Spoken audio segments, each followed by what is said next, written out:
Hi, it's Themistode, FightHype.com. FightHype.com. Here with Lou DiBella. How you feeling, man? I feel good, man. Another good, Broadway boxing show in New York City, right on Broadway where it belongs, at Sony Hall. I thought it was a really good show. I'm very happy with it, and I'm really happy to be on DAZN. Absolutely. Could you kind of talk about the whole DAZN deal, man? Like where it kind of came from? I mean, DAZN's been looking for product, and Broadway boxing. It's about to have its 20th anniversary.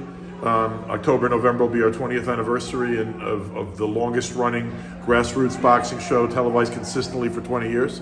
So I'm thrilled to be on DAZN. They announced today something with Jake Paul, a developmental series. So obviously developmental boxing is something that they're going to be offering their subscribers.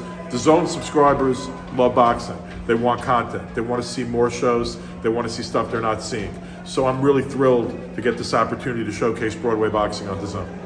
Granted, they want to see more boxing, but do you feel a little bit more added pressure knowing that, Broadway boxing is here, but you got to put on some really good shows, man? Yeah, and I think we did tonight. I think there was some really good fights. The girls' fight was terrific. Mio Yoshida pulled out one against Zendaya. I think it was a great learning fight for Zendi, or Genghis Khan. He had to go 8 rounds. He fought a guy that never been knocked out, never been knocked down. And that's why we made that fight. We wanted him to go rounds, but I thought he dominated. He got that little belt, and I'm really happy with the performance. Really take a look at David Lopez. He's going to be a star. And I think you saw that, his potential in that little fight he had. And then the good win for Larry Friars, to a comeback win for him, and that little grudge match of a fight had the crowd going. It was a good Broadway boxing show. I thought it was very representative. What I wanted to deliver to DAZN tonight was a Broadway boxing that was representative of what we do, and I think we did that.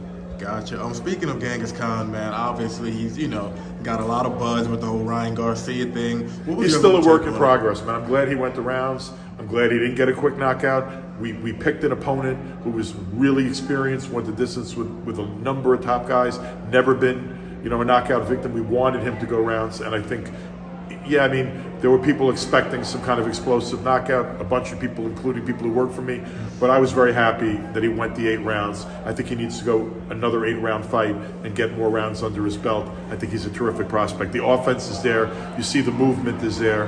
It's a 2-time Olympian. The kid is a stud and a genuine, top prospect. So I'm going to develop him properly, not as quickly as he wants to be developed, but he's going to be developed properly. And by the way, anybody could get hurt in sparring, and real fighters fight.